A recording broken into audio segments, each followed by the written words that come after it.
पिरियडला आपण रावल्ट law liquid system पाहिजे आहे. Vapour pressure of solution of liquid in liquid हे आर्टिकल आजच्या पिरियडला आपण घेणार आहोत. हे आर्टिकल घेत असताना मी काही बेसिक गोष्टी आपणाला सांगणार आहे. त्यामध्ये व्हेपर प्रेशर ऑफ लिक्विड कशाला म्हणायचं पाहूया. What is a vapour pressure of liquid?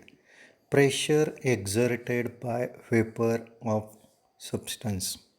Vapor pressure exerted by vapor of substance when vapor are equilibrium with solid or liquid phase is called vapor pressure of substance. बाष्पदाब आपण कशाला म्हणतो? 11वीमध्ये बघितले आपण बाष्पदाब कशाला म्हणायचं ते. Pressure exerted by vapour of substance. दाब हा निर्माण होतो एखाद्या पदार्थाकडून की ज्या वेळेस बाष्प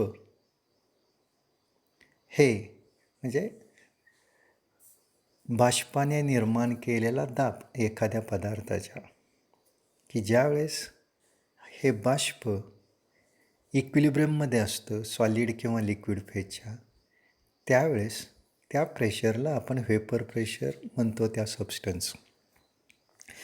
त्यानंतर मी डाल्टन लॉकडे येणार आहे. डाल्टन लॉ काय सांगतो?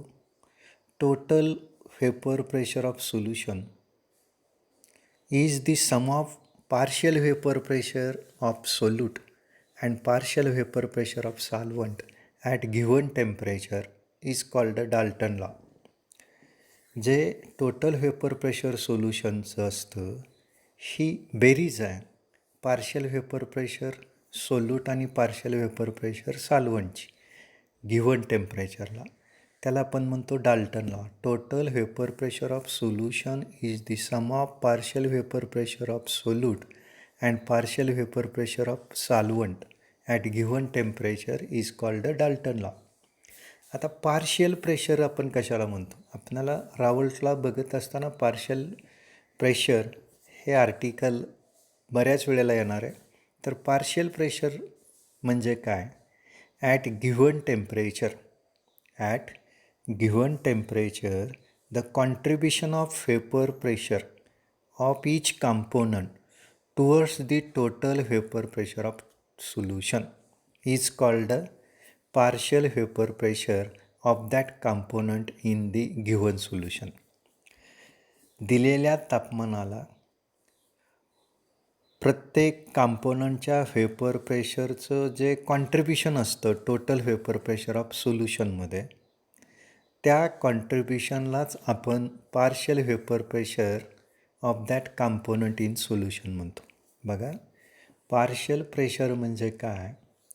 तर ॲट गिव्हन टेम्परेचरला contribution of each pressure of contribution of vapour pressure of each component towards the total vapour pressure of solution is called partial vapour pressure of that component.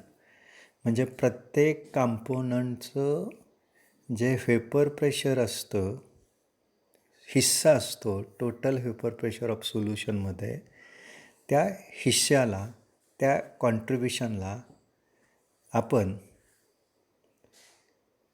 त्या कॉम्पोनंटचं partial vapour pressure म्हणतो. म्हणजे total vapour pressure of solution बरोबर partial vapour pressure of solute plus partial vapour pressure of solvent.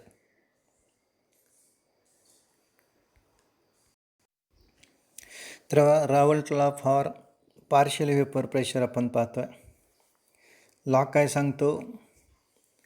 The partial vapour pressure of Raoult law for partial vapor pressure. The law states that the partial vapor pressure of any volatile component of a solution is equal to vapor pressure of pure component multiplied by its mole fraction. In other words, Raoult law states that partial vapor pressure of any volatile component is equal to product of vapor pressure of pure component and its mole fraction in the solution. तर Raoult law for partial vapour pressure आपण सांगत असताना काय सांगतो तर partial vapour pressure कुठल्याही कॉम्पोनंटचं सोल्युशनमधल्या हे कशाबरोबर असतं तर व्हेपर प्रेशर त्या प्युअर कॉम्पोनंटचं आणि mole fraction and its mole fraction in solution. म्हणजे थोडक्यात partial vapour pressure any volatile component हा गुणाकार आहे. कशाचा गुणाकार आहे तर vapour pressure of pure component and its mole फ्रॅक्शनचा गुणाकार आहे. मग या ठिकाणी हा लॉ सांगत असताना एक्सप्लेन करत असताना आपण एक बायनरी सोल्युशन घेणार आहे. त्या सोल्युशनमध्ये 2 कॉम्पोनंट प्रेझेंट असणार आहे. Consider binary solution containing 2 volatile component A1 and A2. First component A1, let P1 partial vapor pressure of component A1, x1 mole fraction of component A1 and let P1 naught vapor pressure of pure liquid A1. According to Raoult law, for a liquid or volatile component A1 equal to P1 equal to P1 naught x1, where P1 partial vapor pressure of volatile component A1 बरोबर vapor pressure of pure component A1 into mole fraction गुणिले mole fraction A1. आता याच पद्धतीने व्हॉलाटाईल component A2साठी आपल्याला रावल्टला state करत असताना या पद्धतीने सांगता येईल. Late P2 partial vapour pressure x2 मोल fraction and P2 not vapour pressure of pure liquid A2. तर बघा P2 हा व्हेपर प्रेशर आहे, पार्शियल व्हेपर प्रेशर आहे. P2 नॉट हा व्हेपर प्रेशर आहे त्या प्युअर लिक्विडचं आणि x2 हा मोल फ्रॅक्शन आहे त्या कॉम्पोनंट A2चं. आता रावल्टला सेकंड कॉम्पोनंटसाठी व्हॉलाटाईल कॉम्पोनंट A2साठी सांगताना P2 इक्वल टू म्हणजे पार्शियल व्हेपर प्रेशर बरोबर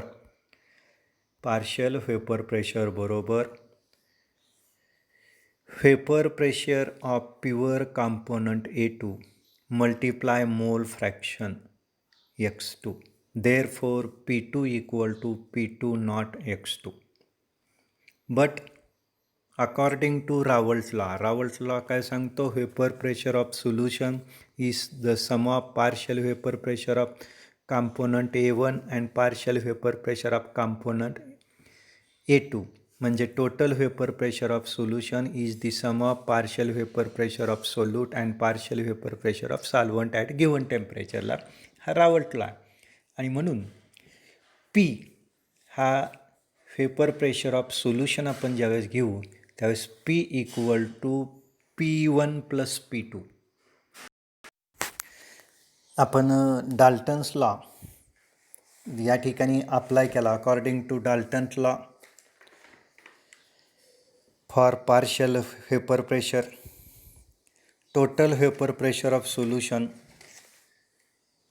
is equal to partial vapor pressure of is the sum of partial vapor pressure of solute plus partial vapor pressure of solvent.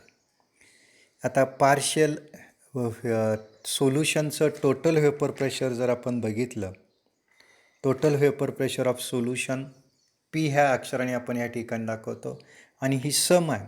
कशाची sum आहे तर partial vapour pressure volatile component A1 that is P1 and volatile component partial vapour pressure component A2 that is P2. P equal to P1 plus P2. आता या ठिकाणी P काय? Total vapour pressure सोल्युशनचं, binary सोल्युशनचं. हे काय? P1 plus P2ची बेरीज आहे. P1 काय? What is P1? Partial vapour pressure of volatile component A1 आणि P2 partial vapor pressure of volatile component A2. Partial vapor pressure. What is partial vapor pressure? Partial vapor pressure is a component vapor pressure, the contribution of vapor pressure of each components towards total vapor pressure of solution. हा partial vapor pressure हा vapor pressureचं प्रत्येक कंपोनंटच्या vapour प्रेशरचं contribution असतं. कशामध्ये? Total vapour pressure of सोल्युशनमध्ये. त्यालाच आपण partial vapour pressure म्हणतो. आणि मग आपणाला according to Raoult law P1 बरोबर माहिती आहे आणि P2 बरोबर माहिती आहे. Therefore P equal to P1 naught X1 ही P1ची किंमत आहे आणि P2ची किंमत काय? According to Raoult law P1 equal to P1 naught X1 आणि P2 equal to P2 naught X2. ह्या दोन व्हॅल्यू जर आपण ह्या इक्वेशनमध्ये सबस्टिट्यूट केल्या तर इक्वेशन आपणाला या ठिकाणी P equal to P1 naught X1 plus P2 naught X2 मिळतं. This equation is called the Raoult law of partial vapor pressure of volatile solute. We know that X1 plus X2 equal to 1. Solute आणि सॉल्व्हंटच्या मोल फ्रॅक्शनची बेरीज किती येते? 1 येते. 11वीला आपण बघितलं आहे X1 plus X2 equal to 1.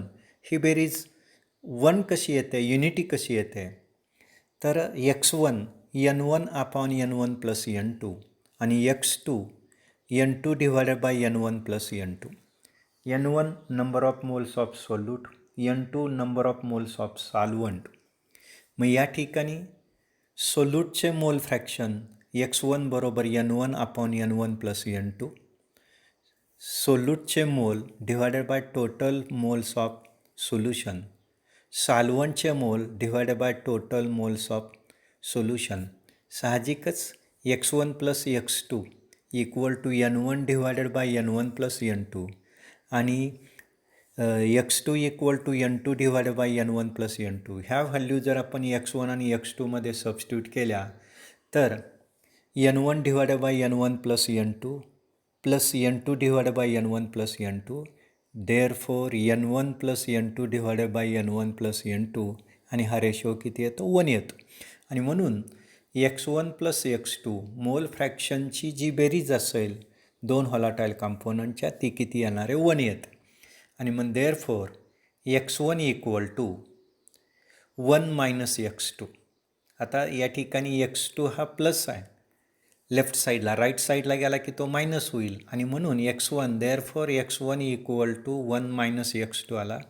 The sum of the mole fraction of all component Sum of the mole fraction of all component in the solution is a unity. आत्ताच आपणाला मी सांगितलं की मोल फ्रॅक्शनची बेरीज सगळ्या कंपोनंटच्या सोल्युशनमध्ये 1 येते. किती येते? 1 येते.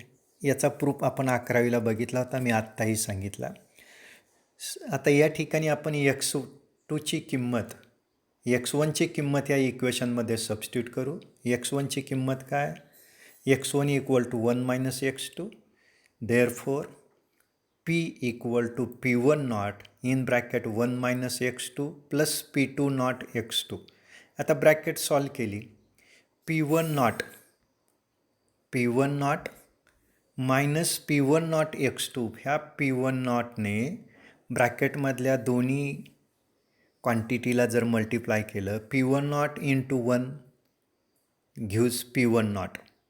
Minus P1 naught into X2, it gives P1 naught X2 plus P2 naught X2. आता या ठिकाणी P2 naught X2 similar quantity close to each other. P2 naught x2 minus P1 naught x2 plus P1 naught.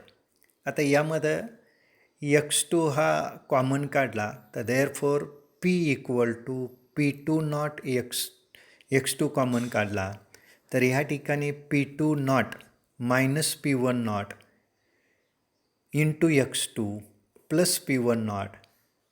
P बरोबर काय येणार आहे P2 naught minus P1 naught ब्रॅकेटमध्ये into x2 plus P1 naught. याला आपण रॉल्स लॉ म्हणतो. हे जे इक्वेशन आपल्याला या ठिकाणी मिळालं for volatile solute and solvent two volatile कॉम्पोनंटसाठी हा रॉल्स लॉ असेल. आणि solution which obeys Raoult's law strictly are called ideal solution. त्यावेळेस अशा सोल्युशनला आपण काय म्हणतो तर आयडियल सोल्युशन म्हणतो. या ठिकाणी आपण ग्राफ पाहतो. हा ग्राफ पाहत असताना partial vapour pressure versus mole fraction हा ग्राफ प्लॉट करतो आहे. त्यावेळेस P1 नॉट व्हर्सस x1 आणि P2 नॉट व्हर्सस x2 हा ग्राफ आपण प्लॉट करतो. म्हणजे थोडक्यात या ठिकाणी partial vapour pressure versus mole fraction हा ग्राफ प्लॉट करू आपण. त्यावेळेस आपणाला it can be conclude that if Raoult's law is obeyed, Raoult's law ज्यावेळेस ओबे करेल त्यावेळेस plot P1 naught or P2 naught against x1 or x2 for solution should be straight line. ज्यावेळेस आपण graph plot करू Rawls law ओबे होतो, ज्यावेळेस हे बायनरी सोल्युशन रॉल्स लॉ ओबे करेल त्यावेळेस आपण P1 नॉट व्हर्सस x1 किंवा P2 नॉट व्हर्सस x2 हा ग्राफ जर प्लॉट केला तर या ठिकाणी ग्राफ फर्स्ट आणि सेकंड हा ग्राफ आपणाला स्ट्रेट लाईन मिळतो. हा ग्राफ काय मिळतो स्ट्रेट लाईन. आणि this line passing through P1 naught or P2 naught when x1 equal to 1 or x2 equal to 1. ज्या वेळेस x1 आणि x2 युनिटी असेल, x1 किंवा x2 युनिटी असतं त्यावेळेस हा जो ग्राफ आहे हा P1 नॉटमधून पास होतो किंवा P2 नॉटमधून पास होईल. These lines are passing through point through P1 naught if x1 equal to 1 or P2 naught, this line passing through P2 if x2 equal to 1. Unity these lines passing through the point P1 or P2 naught, or P2 naught when x1 or x2 is unity. The total vapor pressure of the solution, that is PT, P1 plus P2 for composition of given P1 plus P2 in according to Dalton's law of partial pressure. Dalton's total vapour प्रेशरचा जर आपण curve बघितला तर हाही curve straight line आहे, third curve. हा बेरीज आहे. Total vapour of solution or mixture is the partial vapor pressure of component A1, that is P1, and partial vapor pressure of component A2, that is P2. या दोन्हीची बेरीज म्हणजे total vapour pressure of solution असेल. PT ह्या अक्षरांना दाखवतो. हाही graph काय असेल स्ट्रेट लाईन असेल आणि हा बेरीज असेल कोणाची पार्शियल व्हेपर प्रेशरची according to Dalton law. This line is shown by line third graph असेल हा joining the point P1 naught and P2 naught. हा तिसरा ग्राफ असेल. आता हा ग्राफमध्ये मी पहिला ग्राफ ज्यावेळेस आपल्याला पाहू आपण हा graph P1 not versus x1 त्यावेळेस आपल्याला पहिला ग्राफ आपल्याला मिळेल त्या ग्राफमध्ये आपण ज्यावेळेस x2 काय घेऊ, 0 घेऊ. ज्यावेळेस x2ची व्हॅल्यू 0 घेऊ त्यावेळेस p equal to p2 naught minus p1 naught into 0 plus p1 naught. मग x2ची व्हॅल्यू 0 घेतो आहे. 0ने जर ब्रॅकेटमधल्या p2 नॉट मायनस p1ला गुणलं तर साहजिकच 0 येईल आणि म्हणून टोटल व्हेपर प्रेशर बरोबर कॉम्पोनंट A1 पार्शियल व्हेपर काय येईल, vapour pressure of component A1 येईल. x2ची किंमत ज्यावेळेस आपण 0 घेतो, x2ची किंमत काय घेतो, 0 घेतो, त्यावेळेस त्या ठिकाणी P म्हणजे vapour pressure of solution equal to vapour pressure of component A1 येईल. कॉम्पोनंट काय येईल, A1 येईल. x2ची किंमत आपण 0 घेतली, x2ची किंमत 0 घेतली याचा अर्थ p2 नॉट मायनस p1 नॉटला आपण 0ने गुणलं तर 0 येईल आणि म्हणून p इक्वल टू काय येईल, p1 not. If x2 equal to 1, जर आपण x2ची किंमत 1 घेतली तर या ठिकाणी पहिल्या ग्राफमध्ये बघा p equal to p2 naught minus p1 into 1 plus p1 naught. Bracket solve केली तर काय होईल, p2 naught minus p1 naught plus p1 naught. p1 नॉटला p1 नॉट कॅन्सल होईल आणि म्हणून p equal to p2 not. आता ज्यावेळेस मोल फ्रॅक्शन आपण कॉम्पोनंट व्हॉलाटाईल कॉम्पोनंट A2चं घेतो, युनिटी घेतो, त्यावेळेस हा vapour pressure, total vapour pressure of solution is equal to partial vapour pressure of component काय येतं, A2 येतं. आणि x1ची किंमत, x2ची किंमत आपण ज्यावेळेस 0 घेतो त्यावेळेस टोटल व्हेपर प्रेशर सोल्युशनचं कॉम्पोनंट कुणाबरोबर येतं, तर vapour pressure of component A1 बरोबर येतं. हा पहिला ग्राफ झाला. पहिल्या ग्राफला मी आपल्याला पुन्हा एकदा सांगतो, ज्यावेळेस आपण पहिला ग्राफ प्लॉट करतो कुणाच्या versus p1 naught versus mole fraction हा ग्राफ प्लॉट करू, x2 हा ग्राफ प्लॉट करू, मोल फ्रॅक्शन ऑफ कॉम्पोनंट A2 बरोबर हा ग्राफ प्लॉट करू. साहजिकच आपण x2ची किंमत 0 टाकतो आहे.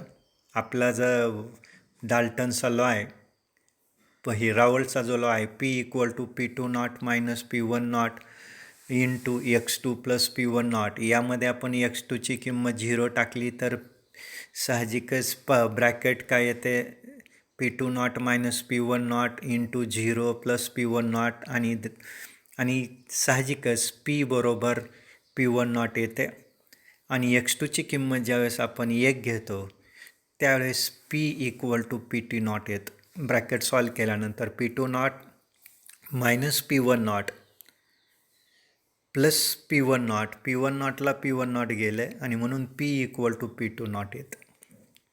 आता यामध्ये आपण ग्राफ सेकंडकडे येऊ. Second graph p1 naught versus x1 आपण ग्राफ प्लॉट करतो आहे आणि यामध्ये x1ची किंमत आपण 0 घेतो आहे. मोल फ्रॅक्शन ऑफ कॉम्पोनंट A1ची किंमत काय घेतो आहे, 0 घेतो आहे. साहजिकच p1 naught equal to 0, p1 naught equal to काय येणार आहे, 0 येणार आहे. कारण बघूया आपण ब्रॅकेट्समध्ये आपण ग्राफमध्ये तिसरा सेकंड ग्राफ बघतो आहे. p1 नॉट व्हर्सेस x1 हा ग्राफ आपण प्लॉट करतो आहे. हाही ग्राफ स्ट्रेट लाईन येतो आहे. हाही ग्राफ काय येतो आहे, स्ट्रेट लाईन येतो आहे. आपण x1ची किंमत 0 घेतो आहे त्यावेळेस p1 नॉट 0 येतो. बघूया आपण p1 नॉट 0 आणि x1 नॉट 0. ज्यावेळेस आपण ग्राफ जर पाहिला तर या ठिकाणी ग्राफ बघताना आपणाला लक्षात येईल की या ग्राफमध्ये x1ची किंमत आपण 0 घेतो आहे. x1ची किंमत ज्यावेळेस 0 असेल त्यावेळेस p1 नॉटची किंमतसुद्धा काय येणार आहे, 0 येणार आहे. बघा x1ची किंमत आपण 0 घेऊ त्यावेळेस या ठिकाणी p1 नॉटची किंमतसुद्धा 0च असेल आणि ज्यावेळेस x1ची किंमत 0 घेणार आणि p1 नॉटची किंमत 0 घेऊ आणि ह्या व्हॅल्यू जर आपण ह्या